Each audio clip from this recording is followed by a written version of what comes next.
I've got a message for you. Until after dark. We made love on the living room couch in a tight embrace, our bodies in a passionate, lust-filled world of their own as our wildest sexual fantasies became reality. She has to be stopped!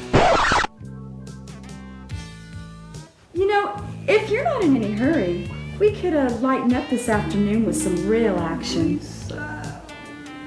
Like you said, it's a hot day.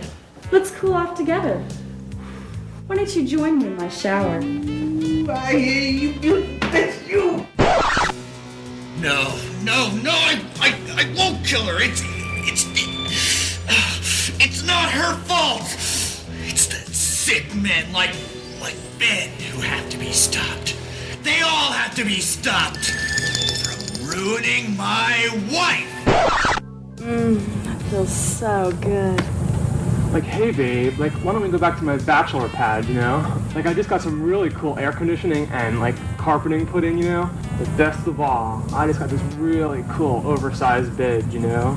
Wow, that sounds great. I'd like to see that oversized bed. Why is she writing all this down? My karate keeps me in top physical form. Oh, you do have a wonderful body, man. Yeah, I know. I work out every day. You should see all my trophies at home. I've got second place for every karate tournament I've ever been in. So, do you have time for a real workout before you go? Oh, sure, babe. 3 in 1 day. That bitch. She doesn't know how much work is involved in taking care of 3 in 1 day. Hi, this is Hazel Tanksy from Voodoo Massacre, and you are listening to the Hysteria Continues. And indeed you are. Welcome back to Hot and Sticky summer recording of the Hysteria Continues. It's episode 311, and it's probably quite appropriate that it's hot and sticky here. I don't know what it's like with you guys, as we're going to be covering the Florida set Tim Ritter's Killing Spree from 1987. This is my first Tim Ritter. I've managed to avoid him so far, so it'll be interesting to see what I thought of this. And of course, it is a Nathan pick. So Nathan, how are you doing? Are you hot and sticky? It's dreadful here.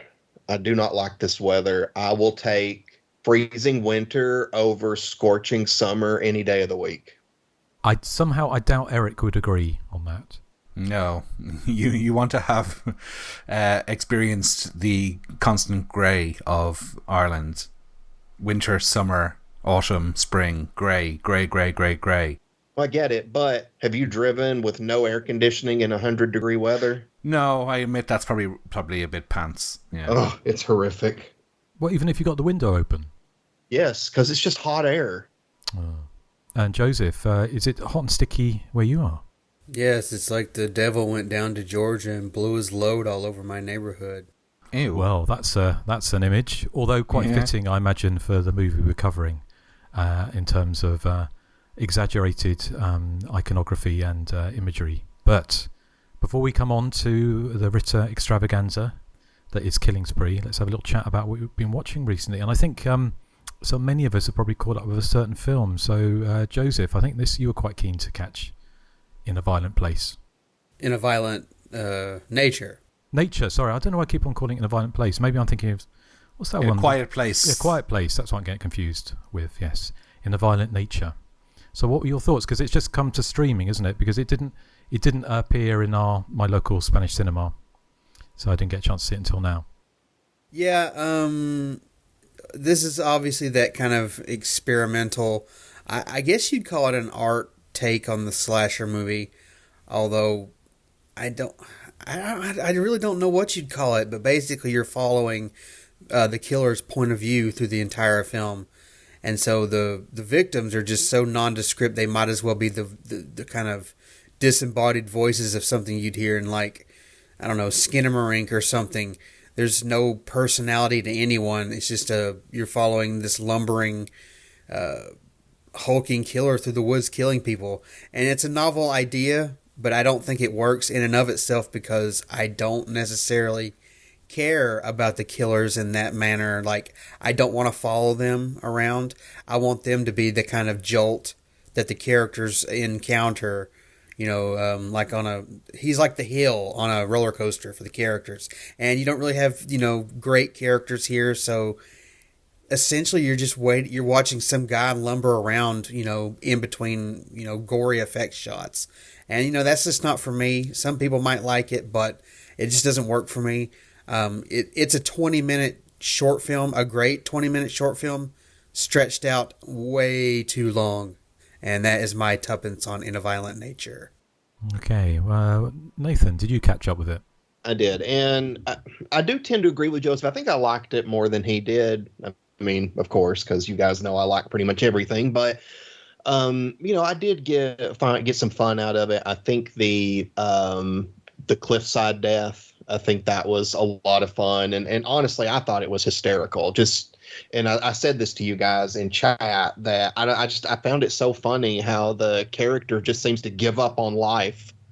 Doesn't really make much of an effort to because the thing is, it's like it gives you this idea that it's either face the killer or jump off the cliff, but there's so much room to the sides and he's standing far enough away that you could run very easily. But I guess we're supposed to believe the fear in the moment kind of stuff. So, I'll give it a pass. I mean, I love Killing Spree, and it's not big on logic either. I almost gave up life halfway through Killing Spree, so I know how she felt. But the death scene was fantastic. I won't spoil it for anybody, but, it was a fun death. I mean, it's, completely illogical and absurd, but I love that, obviously.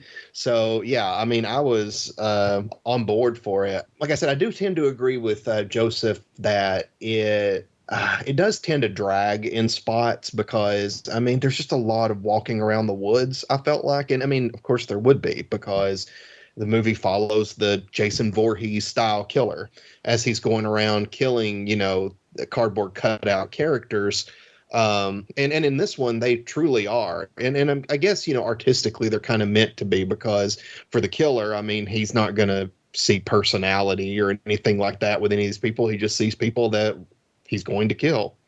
There's, aside from the cliffside death, there's other death scenes that I thought were really, really good, very gory. There's that rock bashing the face scene, and there's the death of the ranger, I thought was really good, very well done and gory.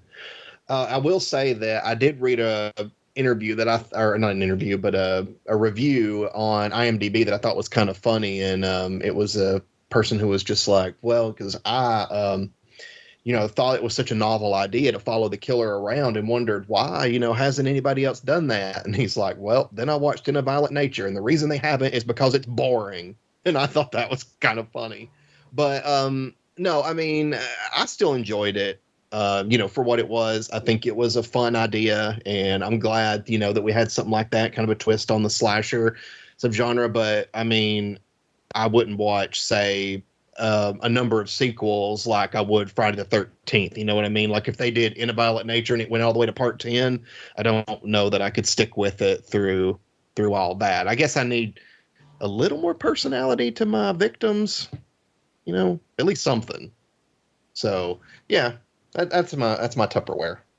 Okay, well, thank you, Nathan. Erik, did you get a chance to catch up with it? No, and I don't. By the sounds of things, I don't want to catch up with it either.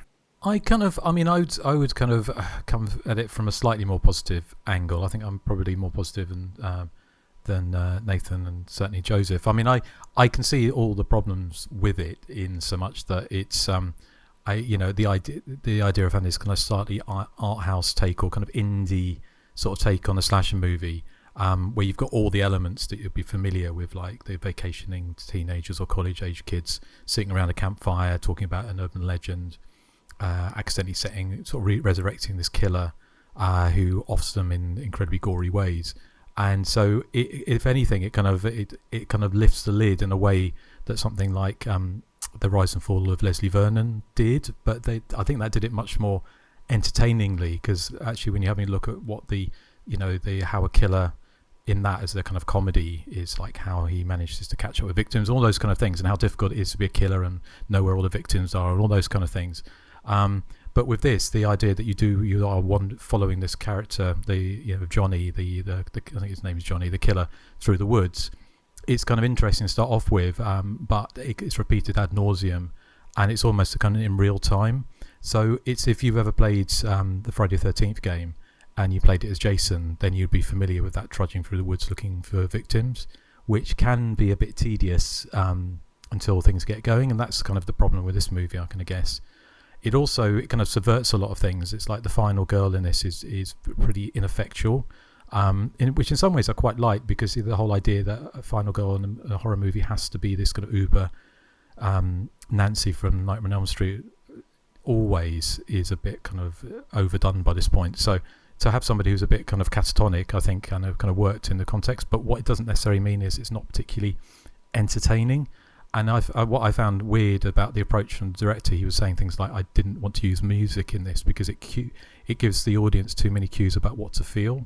And for me, I'm kind of thinking, well, the whole point of a movie, when you watch a movie, the movie is basically filling your eyeballs and your brain with images and sort of trying to elicit some kind of emotion or whatever out of you. And the film had some really clever sound design. My favourite was like someone with a Walkman, and that's slowing down, and then that kind of, you're trying to listen to this music as the battery's running out. That kind of things like that worked. But the weird thing was, but then he went for this kind of epic gore, which, no complaints about, but it kind of went against the lo-fi kind of almost art house kind of mumblecore pacing of the rest of the movie. So I don't think it's entirely worked, but I would give it a go, Eric. You might like it more than you think. I will, at some stage. At some stage. Okay. So, well, thank you. And Joseph, is there anything else you saw? No, I know you guys probably wanted to see it as well, but I know Maxine opened this weekend. If you don't catch it at the movie theaters, you're SOL, because I don't think it's going to be streaming until November of this year, which sucks. I do want to see that one. Yeah. That's all I had to say. Yeah, I was just mad about that. Well, again, I'm not sure if it's going to play here. It probably won't, but... I'm looking forward to seeing it, although I've kind of heard mixed things about it, because I was a fan of X and especially Pearl, and I've heard kind of mixed things about Maxine, so but I'm certainly going to go to it with an open mind, because I've heard it's kind of like a cross between New York Ripper and sort of like 80s kind of, 80s American giallo, with a kind of sleazy New York, or Los Angeles, I think it's Los Angeles sort of a feel to it, which sounds great, but I'm sure I'll have some kind of weird quirks in it, which is kind of what you expect from like Ty West movie, especially like coming on the tale of X and Pearl. So looking forward to it, but when I get a chance to catch it, I'm not sure. So okay, Nathan, have you seen anything on tell us about?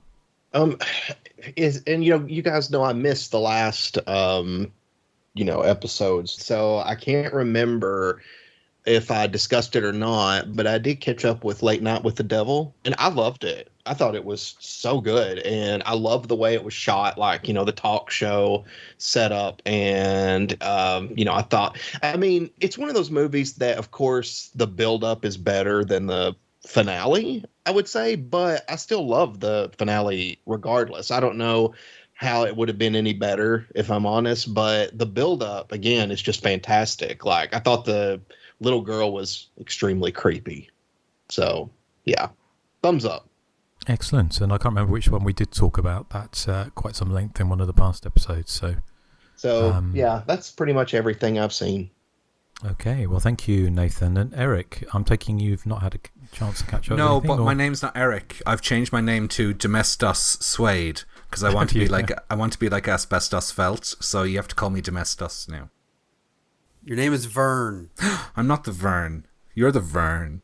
It's quite apt though, Eric, because I felt like I needed to rinse my eyes in bleach after watching Killing Spree. But so that name is very apt. But before we get on to that, and maybe I'm joking and maybe I'm not, just a couple of things that I've watched. I just published a review of a terrible South Korean movie from the year 2000 called Harpy, which is a teen slasher. Called Heartbeat? Harpy, as in as in Toya. It's kind of a mythical sort of monster. And it's kind of basically the premise is like it's a school film club, high school film club, very much along the lines of Scream 2, which this obviously came out a few years after that did, and they're going off to make a slasher movie, and then someone dresses as the killer from the student slasher movie, swaps all the weapons out for real weapons and starts bumping off one by one. It sounds fantastic, but the first 2/3 of the movie, it's just bizarre. Everything's shot, it looks great, but it's kind of weird. It's got this weird editing going on. It has a literally 100 freeze frames throughout the movie, which is really disconcerting. And also, it's basically, if you can imagine Eric's soundboard on hyperdrive throughout the movie, it's like if someone drops a coin on the floor. Selfish relic man! I hate you! Like that. Exactly like that. But it's kind of, if they drop something like a button on the floor, it sounds like a car revving. Or if someone points their finger, it does a kind of buzzing sound. Or when people are kissing, they go sound effects. It's just I bizarre. want to see this. You're really selling it to Nathan. Yes. Well, I thought Nathan would like it. It is actually on YouTube if you want to search for Harpy 2000. It's a very low kind of quality rip on YouTube, so if you didn't want to see that. But the other things I've seen which were kind of a bit more entertaining were catching up with a few films I hadn't seen before, or I had seen many years ago. One was, I think it's John Frankenheimer's Prophecy from 1979, which is the mutant bear, one set in the woods. Ooh. Which I have that on VHS. Yeah, I haven't seen that. I remember that from the time. I think I saw a trailer for it way back in the mist of time, probably in 1979 or 1980. It might have played on TV. And I remember the poster having that great painted artwork of the bear, or the bear fetus in a kind of embryonic sac, with a kind of really gnarly mouth and eye looking out. And I don't know if you guys have seen it, but it's kind of quite silly. It's very much, again, it's kind of like, it's the shadow of Jaws hangs very heavily over this. But there is a scene where you've got this mutant bear which is about 12 foot tall, and it's kind of there's a family, a father and two children go camping, and they get attacked by the killer bear, and it's not very graphic, but what happens is, the one bit you do see is the boy, who's about 10 years old or so, is in a sleeping bag, and he's thrown with such force against the rock, the whole sleeping bag explodes in feathers. It's even more violent than that scene in, is it Friday the 13th, part 6? 7. Oh, 7, sorry, the sleeping bag killing that. And it's got Talia Shire in it, who was in The Godfather for a number of other things, including Windows as well, the kind of lesbian slasher movie from 1980. So that was kind of pretty over the top and sort of fun-ish, but it was kind of... have you guys seen Prophecy? Yes. It's kind of like The Uninvited with the bear, I guess, maybe. It's kind of got that tone to it, and the effects, I would say. Yes, well, when they find the baby bear entrapped in the net in the river, and then is there any daddy bears in it? Well, it depends. No, I don't know if there's any daddy bears. There's the mama bear. Could be a mother bear, yeah. Who's probably and there's a great bit in where the mum, I think, bites off someone's head, and you sort of walks past, and there's sort of spurting neck.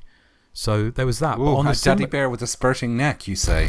Oh, Eric, but talking that basically, it looks like a sort of a kind of like Chekhov or some kind of dinner play compared to Tony Curtis and the Manitou, which is another one I caught up with, which I have seen, which is completely insane, with Tony Curtis playing this kind of fraudulent psychic who kind of tricks old ladies into giving him money by giving them so-called psychic readings, and his girlfriend grows this fetus on her back. I can't remember her name now. She was... it'll come to me anyway. She grows this fetus on her back, and it turns into this Indian Native American guru kind of or sort of shaman who comes out like a midget with like a really grumpy face, and all sorts of mayhem ensues. So that's kind of I mean it's the kind of movie you can imagine. All the drugs, all the cocaine in the world was taken that summer. Again in 1977 or 78, I think that was. Actually, that was William Girdler as well, who made Grizzly. So that was that was really over the top. I guess you've probably all seen Manitou. Oh yeah, love it. Yeah. I love the ending to this movie. The effects are so terrible. Where it's like in space or something, and there's lasers and he stuff. like goes into like a door into like space, and there's all these red lasers, and oh my god, it's just so awful. I love it. I love the scene when the old lady, Tony Curtis, is giving this fake reading to this old lady with tarot cards, and then she suddenly goes stiff as a board and then starts levitating out the door, and he's like chasing down the corridor, and then she suddenly goes flying down the stairs and lands at the bottom stairs, and he doesn't get arrested. Yeah. Even though he's been swindling old ladies, but he's Tony Curtis anyway. So it's Susan Strasberg is who I'm thinking of, who I think she was in Sweet 16. So there's that. And the last one I was going to mention, I was on a bit of a tip while I was doing other things. I was watching kind of over my shoulder, was a film I'd not seen before, which was another kind of Jaws rip-off kind of that nature runs amok, is Nightwing, from the same time, about 1979 I think, about the vampire bats in the desert that start attacking people, and it's got David Warner in completely amazing scenery chewing mode, who sort of plays the basically kind of Crazy Ralph kind of character before Crazy Ralph, just saying everyone's doomed. Yeah, that's a lot of fun. Have you guys seen Nightwing? No, don't think I have. No. Well, that's definitely worth a watch, because that's quite over the top and silly. But nothing tops the Manitou for complete insanity. Yeah. So yes, that's what I've been watching. And do you need to have seen the Mana 1 to understand the Mana 2? Oh no! Oh dear! You're welcome. Is that your joke of the week? That's a taste of things to come. Oh. Yep. So you guys are lucky. I had half of a joke of the week, and I don't have the full joke. So I'm going to give you the punchline, and maybe you can figure out where I was going with it. I don't know.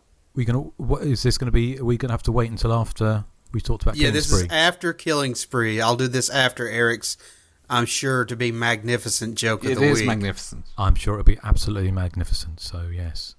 So, okay. Well, we can't put it off any longer. So, Nathan, what do we have, Nathan or Joseph, to bring us into Killing Spree? Well, I don't know if Nathan has looked for anything, but I have not either, but we'll have something. There is a I think trailer. there might be a trailer. Yeah, there is a trailer. Okay. After this, whatever this may be, Nathan will bring us into Tim Ritter's Killing Spree.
Young newlywed Tom Russo believes his luscious new wife Lisa is having sexual encounters with their suburban neighbors and visitors.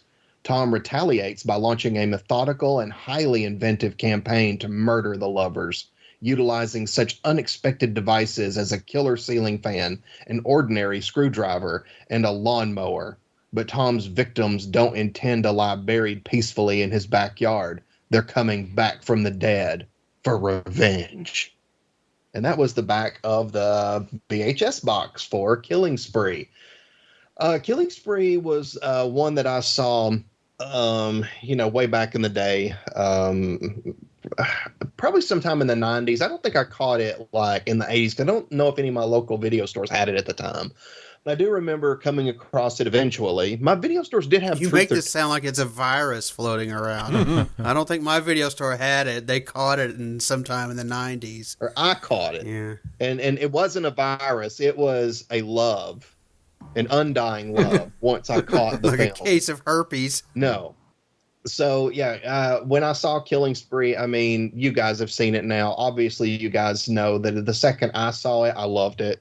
I thought it was hilarious, completely over the top. Like the main character, he is psychotic from the very beginning. Like it's not some descent into madness or anything. No, I mean, this guy is insane as soon as we see him. And it's just his reactions to people, and it's really nobody in this movie acts the way a normal person would. Like there's a great scene later in the movie where one of the guys shows up in a cowboy hat, and he sees him and he's just like, "What's up, partner?" And then just starts laughing maniacally. And the guy wearing the hat, is just talking to him like normal. I'm like, this guy's obviously off his rocker. Like, why are you people talking to him like he's a normal person here? I love when he reads his wife's, what we find later, spoiler alert, we find later to be fiction, like all these like sex stories she's written about all these men that he's killing. So yeah, we find out later it's fiction, but I love once he reads it and thinks it's her diary, he just goes to the beach and just randomly starts punching people and trying to drown people, like just strangers who are just walking by. Like I thought that was ridiculous and very over the top, which is always fun. I think the TV repairman's death was a lot of fun. The way he puts his intestine, he electrocutes him by his intestine. I thought that was ridiculous as well. And then, of course, we mentioned before we even started the scene with the giant lips and the head. I've never seen anything quite like that. So, yeah, that was very inventive, I'd say. It did the lawnmower bit before Sleepaway Camp 3. Although I'm always, in the mood for a lawnmower death. Not mine, other people's. Like fictional characters, not real life. I'm so glad you qualified that for us. Well, I mean, you never know. You never know. I like the line, "You screw my wife, I screwdrive your head." With some more. And there's this little old lady that's around, who I guess is supposed to be, she's kind of the nosy, like pesky neighbor. I loved her character, even though she doesn't serve any purpose in this movie, I would say. I mean, I thought she was a lot of fun anyway. I love that she catches him in the act or after the act of killing somebody and, basically wants to blackmail him into killing her husband for her. Of course, doesn't really go the way she plans, never does. I love the one guy that comes over and is looking at his ceiling fan that needs fixed, and he's put these blades attached to the ceiling fan. And the guy just makes an offhand comment like, "Well, I've never seen fan blades like this before." Which, again, nobody reacts in a normal way. Then, of course, you got this character, Angel, who gets brought over. She's like the 18-year-old girlfriend of the really old guy that's supposed to be his best friend. But, yeah, she first meets Tom, and one of the first things she says is, "Well, no offense, Tom, but it don't seem like you have much personality. You seem very boring." Something like that. I'm like, God, well, that was rude. And then she's like, "Where's the bathroom?" And he points her to it. And she's like, "Okay, and while I'm there, try getting a personality and finding a purpose in life." And I'm like, well, you kind of deserve getting decapitated. And I know you may have family. She's kind of right, actually, though. Well, I mean, yeah, but she just met him. But if that's if that's her general attitude to everybody, then I don't think her family will miss her. But anyway, yeah, there's so much I want to say, but I don't want to take up every talking point because I want to hear from you guys. Joseph, Killing Spree. Yeah, maybe I'm getting desensitized to your crap as we go along, Nathan, but I enjoyed Killing Spree, kind of. Oh my God. With a few reservations. First off, Asbestos Felt. What a name. And this guy gives Tommy Wiseau a run for his money in the acting department, certainly. But more on his character, he's like you said, he's such a weirdo. I kept wondering as the film went along why the wife was even bothering sticking around. I mean, she's so accommodating. She's like, "I'll go back to work. I'll do this to get, to make money to pay our bills." And he's such a sad sack. Like, he's so, what's the word I'm looking for, where he wants her to stay home. He's controlling. He wants her to stay home. He doesn't want her to go out, on the chance that she'll run into some Tom, Dick, or Harry. So he's very controlling like that. But even before he goes kind of quote, unquote, crazy, it's obvious there's something seriously wrong with him from the very beginning, like you said. He's basically this kind of jittering stick figure who looks like he stuck his head up a bison's asshole. And at one point we get to see him in nothing but a Speedo, because why not? He's adorned with this like fake beard, or at least I hope it's fake, because whatever this shaggy parasite he calls a beard really is, it keeps threatening to fall off his face at any given moment throughout the movie. I actually really like how they toy with your expectations involving the wife character. You're never sure. I mean, I know that her scenes have that kind of red glow, so it kind of like takes you away from the main story, but you're never really sure if those visualizations actually happened or if they're just those diary entries and they're just in his head. So I kind of liked how they kind of toy with your expectations there. Though whether or not she's actually cheating on him, I'll leave as a mystery, except to say it's kind of neat in that it gives the actress sort of this kind of dual role to play, which is kind of maybe more than this movie deserves. But I also like how the wife character conveniently leaves that diary laying around pretty much everywhere the husband is. Just when he needs to go crazy in the story, there's the diary. He can read it and go crazy.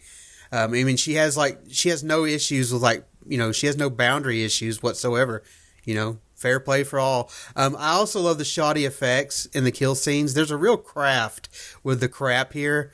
The effects are being, frankly, they're quite horrendous, but you can tell they were kind of done with a lot of heart.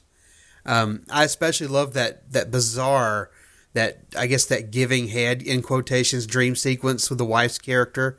Her lips kind of turn into these rubbery looking Venus flytrap monster looking things, which I thought was kind of interesting.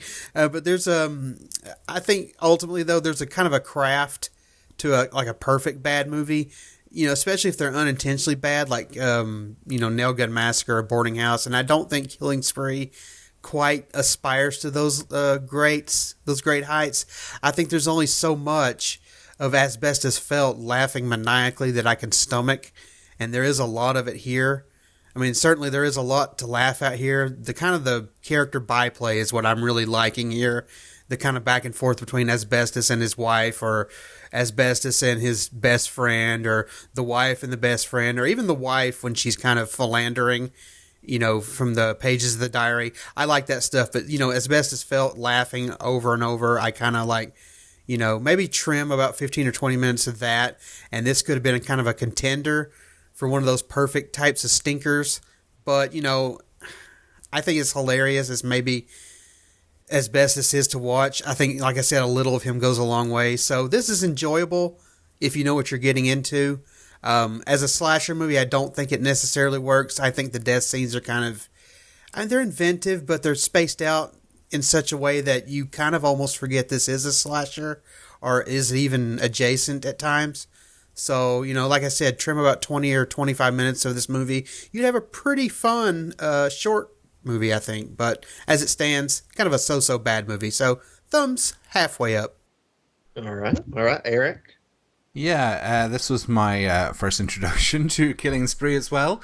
And to be honest, I was totally on board when I saw that the lead actor was called Asbestos Felt. In fact, I went to IMDb to double check that I wasn't misreading his name, because I was like, his name can't be Asbestos Felt. And I know it's probably not his real name, but I still thought, is his name Albert? And I just have dyslexia or something, or am I actually seeing the word Asbestos Felt on the screen? But yeah, it was there, and I was totally on board for that. And I loved, like you both said, I liked his performance, to call it that, throughout the film. Everything is so overtly sarcastically delivered by him. And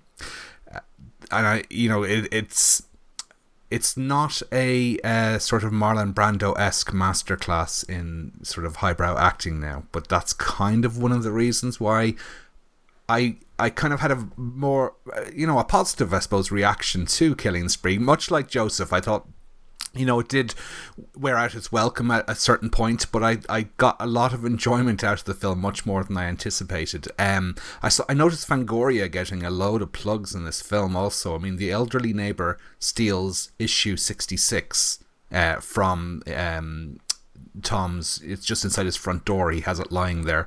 It's the one with the Lost Boys in the cover. But then, later... Tom is sitting at his coffee table and he picks up issue 65 and he says, "Oh, look, it's the new issue of Fangoria." And I'm like going, hang on, there was a newer issue up beside your front door that your next door neighbour has just stolen. And that kind of lack of realism pulled me out of the movie for a second. Well, maybe he's getting them like 3 at a time.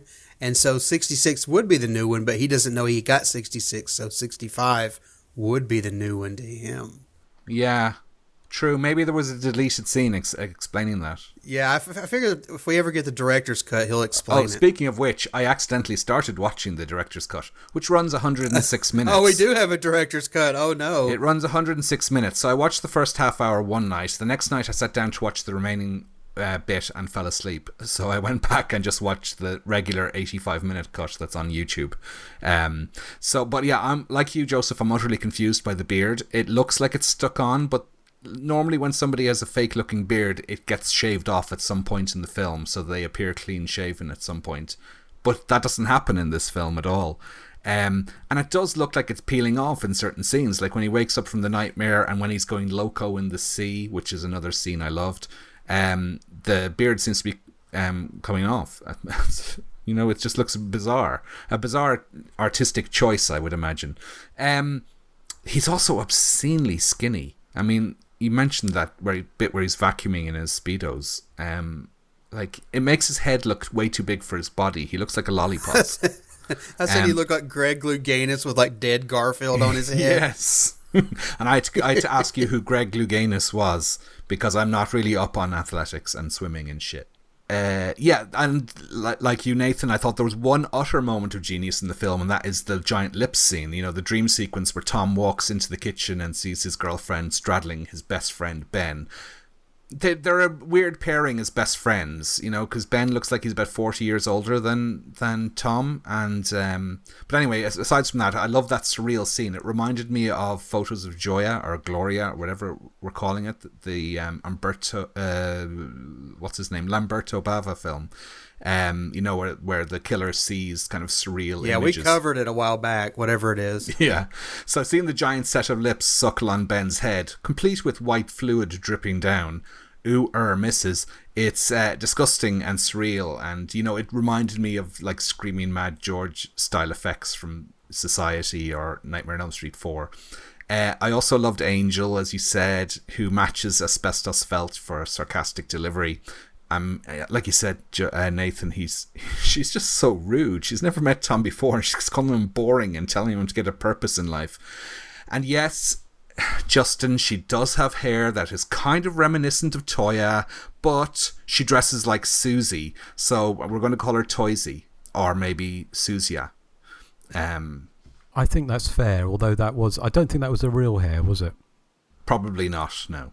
Yeah. And I love the guy who mows the lawn for them, who again has a really sarcastic Valley Girl voice for no reason. It's lots of fun. I mean, there are scenes in the film that stop the film dead in its tracks, like the conversations with the Stewmeister, or the muffled conversation with the TV repairman, or the scenes of Tom reading the diary, sitting on the couch or sitting on the toilet. But its low-budget charm does shine through in places. I love how the mocked-up romance magazine that Lisa, or whatever her name is supposed to be writing for, how it looks like a project folder with some pages in the middle. They haven't even gone to any effort to make it look like an actual magazine. It's so unprofessional looking, and the music in the film is horrendously bad. I thought for a minute it might have been the Hysteria Misfits, but it's the so shade cheap of it all. The shade. It's so cheap and cheesy, and it totally doesn't fit any of the scenes it's providing the backdrop for at all. But I kind of liked it for that.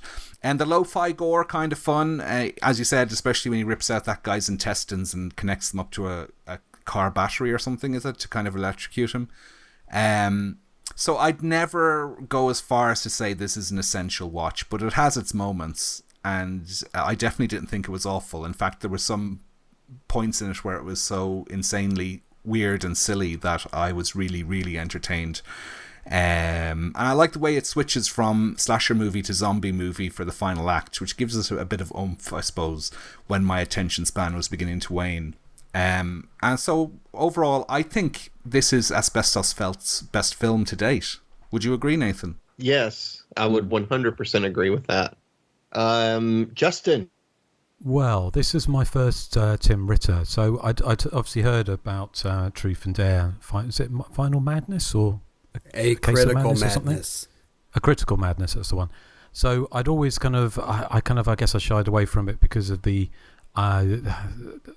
legendary kind of low budget nature of this, of that, and of this movie. And I remember seeing a shot from Killing Spree in Fangoria way back in the midst of time, probably late 80s. The scene where the old lady gets her chin sort of ripped off with a claw hammer. So I'd always been slightly intrigued, and I've just thought that I'd never dipped my toe into it until now. I mean, given the fact that John Ritter was Tim Ritter. Tim Ritter was only 19 years old when he made this. I do have to cut him some slack. There's some incredibly inventive bits in this. I mean, I thought that scene with the lips, giant oversized lips, giving this kind of blowjob to this man's head, is quite a striking image of something that you just wouldn't necessarily see in anything else. And there's also a scene later where Asbestos Felt sort of sees a kind of a drawing of a nudie lady bleeding from her bits, and stuff like that. I thought it was quite inventive. Arguably, for me, it's all a little bit one note throughout, and again, arguably, one of the things I did see, not getting into the background too much, but I when I was looking into some background on this, I found an interview where people set up an interview with Tim Ritter and Herschel Gordon-Lewis, and they obviously thought he would love the movie, and Herschel Gordon-Lewis basically ripped it to pieces. One of the, we'll talk about that a little bit later, but one of the main criticisms we had of it was he was saying, if you make a gore movie, why on earth are you're not having any gore effects or anything for the first 20 minutes of the movie? Because it does start with like a extended conversation with the elderly neighbour with a bad wig, then a conversation with his wife, and then a conversation about pork chops. And I guess it's supposed to indicate the character's descent into madness, or this kind of paranoia, or this jealousy. But it could have, I think if it had been a John Waters movie or a Herschel Gordon-Lewis movie, you would have had something a bit more outrageous just to kind of set the tone, really. But when it hit its stride, it was entertaining enough, but I thought everything was almost kind of a little bit one note through it. I found it a little unengaging, if I'm honest.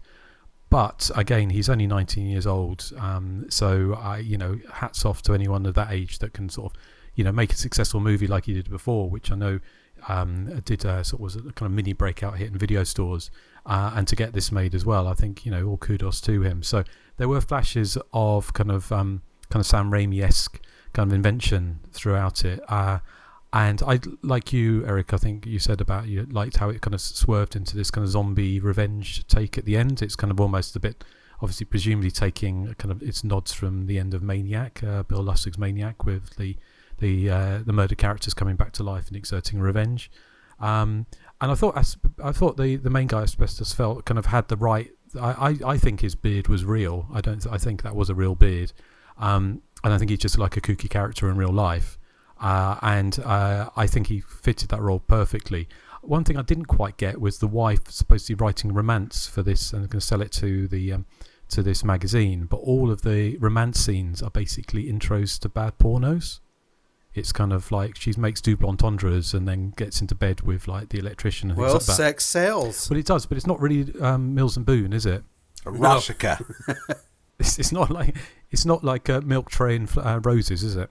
No. It's so that's no wonder the husband, when he found writing, sort of erotic writing, well, not particularly erotic, but it was kind of, it's basically like, it literally was the plumber, the plumber and the housewife, wasn't it? So it was kind of the setup for every sort of 70s stag loop or whatever, so, but overall I found it had flashes of Shot on video brilliance, but overall I found it dragged, and so I don't think I could have brought myself to watch the director's cut, which from what I've read, I think the director's cut really is just kitchen sink everything that was filmed thrown together, rather than, because there's always this kind of misnomer, isn't it, this idea that the longer a film the better, but there are reasons why people, when they're making films, they're editing, they cut stuff out for pacing and all sorts of reasons. So I think this kind of shorter version was kind of tolerable, but yeah, I can't say that it'd be any great rush to see any of his other movies, but each to their own, Nathan. Well, you may not be in a rush, but you're probably going to see them eventually. I probably will, yes, I'm sure. Well, how many does he have in his back catalogue?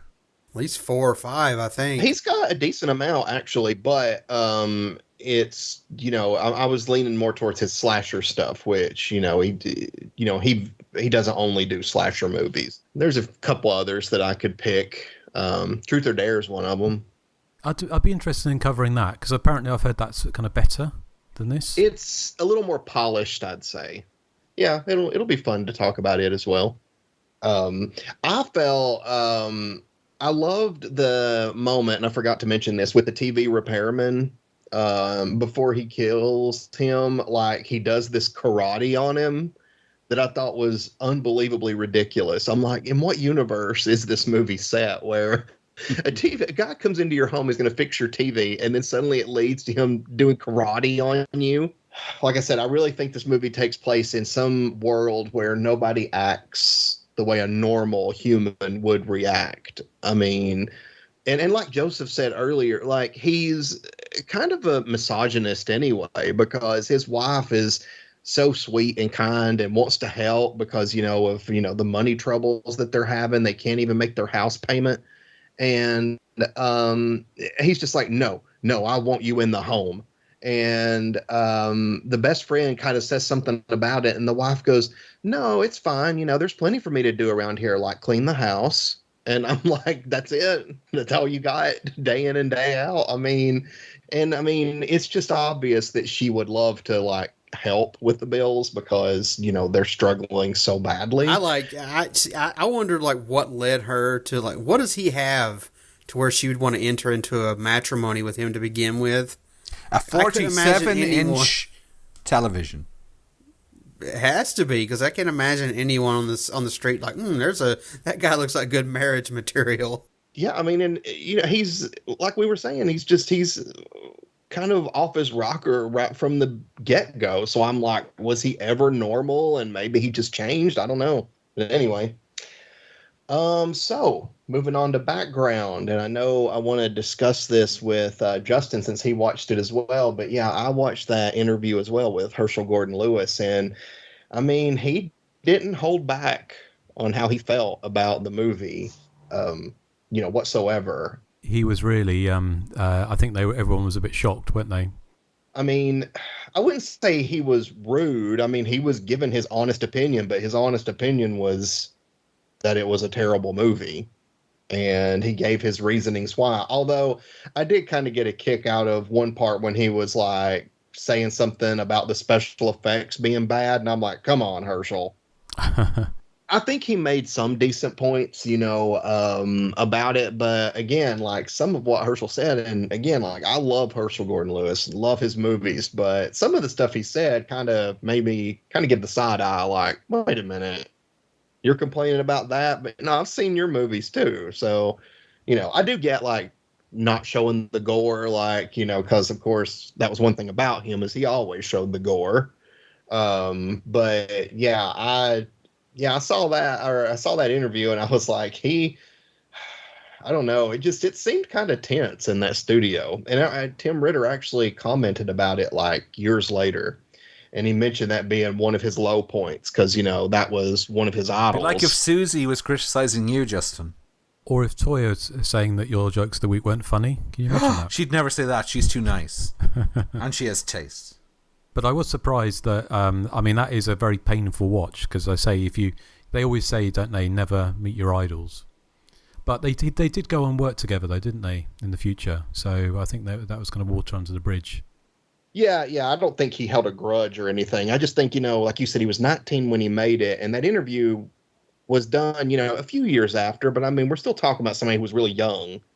And, when I guess somebody that's your idol, kind of just craps all over your dream there, it kind of can make you feel some type of way. I don't blame him, but yeah, it's an awkward watch because you can kind of tell that Tim is trying to just, roll with the punches and everything. But yeah, it was a tough one. Speaking of the special effects, Joel Harlow did the special effects for this movie. It was his first movie he did effects for, and he has gone on to he did the makeup for the Star Trek movies, the new ones, Black Panther, Pirates of the Caribbean. Like, he has done makeup effects on a lot of stuff. I wonder if he puts Killing Spree on his resume. It's probably the first thing he mentions. Because I'm like, yeah, I mean, and it kind of makes sense because, I mean, yeah, you could tell makeup effects, it's a low budget movie, low budget effects, but like stuff like that lip scene, it's very inventive. So I could see where he would, have a career ahead of him. Let's see, what else do I got? Asbestos Fell. I don't know his real name, but that was not his real name. It was shot over 12 days, and the crew averaged about 14 to 16 hours per day. And it was filmed during an extremely hot summer in August. And August is some really, really hot weather here. I mean, it didn't get filmed here, but, I can understand. So, yeah, that's what I have. And it was more than just IMDb this time, Justin, because I looked at that interview. See, I did good. You did good, Nathan. That was... I earned accolades. Pulitzer Prize-winning research right there. Yes. I should write a dissertation. You should. But that takes too long. All right. Who else has trivia? Justin, what about you? I don't have a massive amount. What did I got? I did find that apparently Asbestos Felt, because he did go on to act in some other things. But someone said he still lives in South Florida, and sells tie-dye T-shirts by the beach, which seems kind of appropriate, perhaps. What else did I find? Well, one thing I thought was I found a really good quote from AGFA, which is an American Genre Film Archive. They kind of summed it up really well. It said, "This is a sun-bleached mutation of John Waters' Camp, H.G. Lewis Gore, and Kuchar Brothers' dream logic. Plus there's Asbestos Felt, the bug-eyed, hysterical leading man who channels Kurt Cobain on bath salts when hitting a senior citizen in the face with a hammer." So I think that kind of sums up the movie. That's around about it, really. There's not a great deal. I think I think this movie has had quite a few releases on Blu-ray already, isn't there, with Tim Ritter commentary to it. So I'm sure there'll be lots of stuff on there, which I imagine that Eric's got all of that written down. Yeah, but then my cat ate it. All those notes I'd written. Sorry, Nathan. But speaking of cats... Your cat's been dead for years. My cat's been dead for about 18 years. Yeah, but came out from the dead. Like Pet Sematary style. I was looking at Tim Ritter's IMDb, his CV. I'm intrigued by he contributed to a anthology film called Catnado, and the tagline is "It's like Sharknado except with cats." Which I would quite like to be in the midst of. I don't know. I also intrigued by his 1999 film Dirty Cop No Donut, and also Dirty Cop 2 I Am a Pig. I have not seen those. But yeah, I have no background. Joseph? Yeah, everything you guys read out I had, and all of Eric's notes that got destroyed by his cat, I had those too, but my cat destroyed those notes as well, so I don't have anything. Oh, it's a bummer when that happens. Yeah. All right, well, that is Killing Spree. One last thing that I had in my notes, not anything major, but just something I thought was amusing, is the scene when he walks back in on his best friend and his wife kind of sitting close to each other at the dinner table. And later on, his wife says something to the effect of, he's just a nice old man. I mean, all he was doing was telling me how good he is in bed with his new girlfriend. And I'm like, what? That's not normal conversation with your best friend's wife. Anyway. That's Killing Spree. Yes. So, Joseph, what was the kind of consensus on the group? A not too shabby 17 comments in total for Killing Spree. And here's 3 from our socials. First up on Facebook, this is from listener Sean Guerrero, and he writes, a little bit of a step down for director Tim Ritter, whose feature-length debut Day of the Reaper is a bizarre, low-budget, Super 8 gory epic. But Killing Spree generally ends up being a decent psychological horror, with ample amounts of the red stuff and FX work.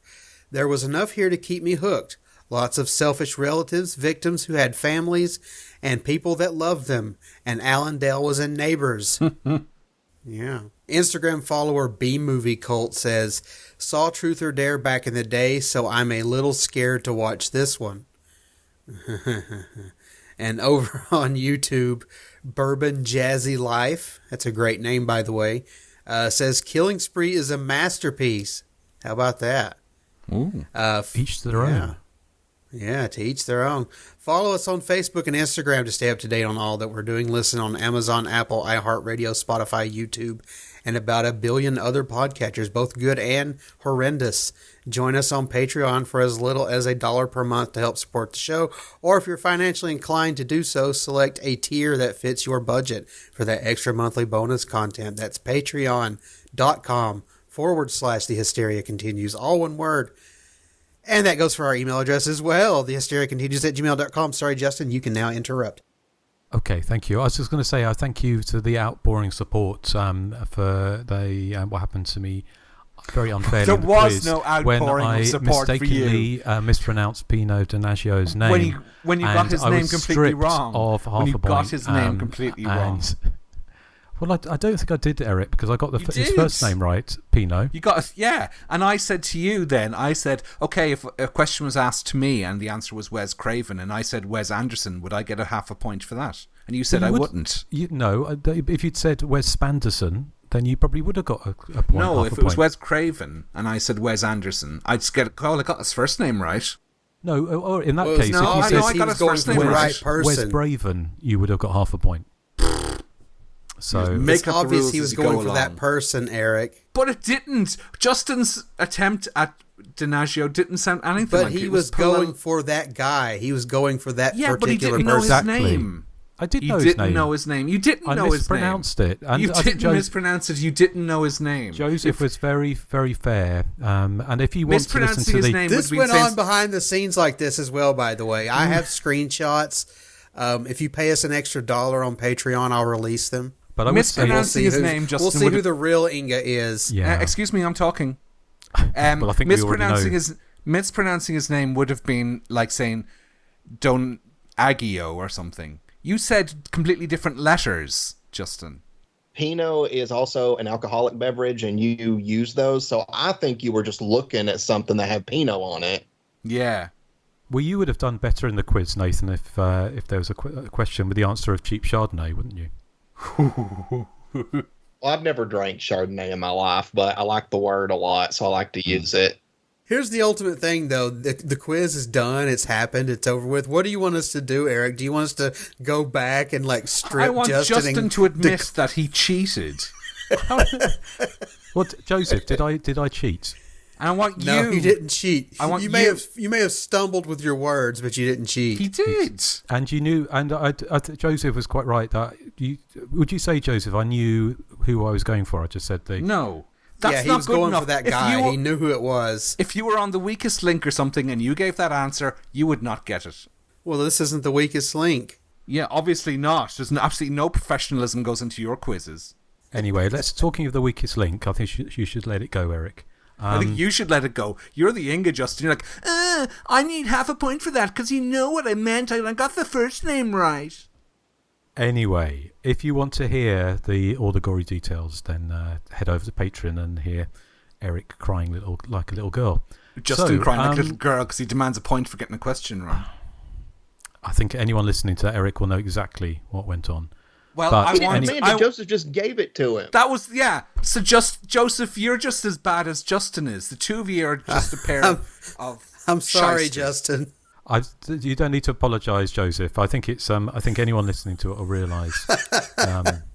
Will realise what was really going on. But anyway, this is a sneak peek of the episode. So go join our Patreon and listen to the probably one of the episode. best quiz episodes from an entertaining aspect. Yeah. Well, anyway, from Erik making us want to cry to Erik making us want to cry. It's my joke of the week. It's so freaking fantastic. Did you hear that Pete Burns went on a killing spree? The police said he was wanted, dead or alive. Christ. Oh my God. Pete Burns is the lead singer of the band Dead or Alive. So he went on a killing spree? And do you remember, Joseph, you said you'd been working on a joke, but you didn't have enough time to finish it? Oh no. I feel so bad about what Erik just hoisted upon us. I don't know if I want to bring us further down into the trenches, but mine was something along the lines of his beard was obviously made of felt, so he went on a kiln spree. Like he made it in a kiln. I don't know where I was going with it. I didn't construct it fully. You make pottery in a kiln. Well, I thought they made fabric of some kind in kilns as well. No, it's for pottery. It's not ceramics. Okay. Well, I didn't finish it. I was going to fine tune it. Well, you know where I was going for putting so much thought into my episode. Yeah. Hey, well, thank you for putting that much thought into the movie pick. Well, it's just as well we haven't got a pottery quiz, but thank you both. That's the next one. The next one. Okay, so is there anything else we've got left to say before we discuss what we're going to be covering next time? I just want everyone to write in and support me and take my side in the quiz. Have a listen to our quiz episode and you can judge who is right or wrong, and you'll know it's me that's right. Well, write in and let us know. Maybe we'll do a straw poll at some point. That will be interesting. Yes, it will. So, okay. Well, next time we are heading back to Italy, and tangentially linked to our Night School episode. We mentioned this film in there. Oh, not episode. Well, sorry, the commentary we did, and again over on Patreon. And we sort of talked about how Night School was kind of very giallo influenced. And one of those movies, I think we've already covered Strip Nude for Your Killer from 1975, which had the motorcycle helmeted killer. But the year before, in 1974, was the giallo polizieschi, which is the kind of the violent cop thrillers that kind of followed from the in the kind of mid 70s after the giallo wave of the early 70s. And What Have They Done to Your Daughters is a follow up to What Have They Done to Solange, by the same director, Massimo Dallamano, I think it was. So from 1974, which has a killer in a motorcycle helmet, which is the connection to Night School. And I thought it's about time we headed back to Italy for a little bit of a giallo crossover action. So that's next time. I'm looking. Did we cover Solange? I think we did, but I can't see. I'm not sure if we did, actually. I'm not sure if we did. I mean, they're only... Yes. Yeah, we did. We did, okay. 155, yeah, okay. Okay, but I mean, they're not really... They're sequel in thematically, I think, rather than directly. And then, of course, there's the Red Rings of Fear, which is Eric's date on a Saturday night. No. What? You, Justin. Which is the one that followed in 1978, I think. But yes, also we're covering What Have They Done to Your Daughters, which did actually play American screens in the late 70s. So that should be a fun one to talk about. So catch us next time. We head from Florida back to Italy. So Nathan, what are we playing out with? We are playing out with something fun. Thank you for putting a lot of thought into this episode, Nathan. I did. I've watched this movie like 5 times before we covered it. I didn't think about the music part of the end. Hypocrite. Yeah, no wonder you can't think straight if you watched this film 5 times. Yeah. How does that make me a hypocrite? Well, you said thanks for putting a lot of effort into this show, guys, and you obviously didn't put the effort into finding a song. Your jokes. Mm-hmm. I feel y'all put the effort into the show, just not into the jokes. Yes. Well, then you put the effort into the show, just not into your music. Okay, well, you know what? I'm playing out with Susudio by Phil Collins. Oh, dear. Does it have any connection at all to Killing Spree? When I thought this episode couldn't get any worse. It starts with, there's a girl who's been on my mind. So there you go, because, you know. Yeah. So there you go. Okay. So that brings us to the close of another ramshackle episode of the Hysteria Continues. So I hope you enjoyed our trip down not shot on video, but looked like shot on video lane. And we'll catch you next time on the Hysteria Continues. So say goodbye to the good people. Bye. Goodbye. Farewell. Bye. There's a girl that's been on my mind.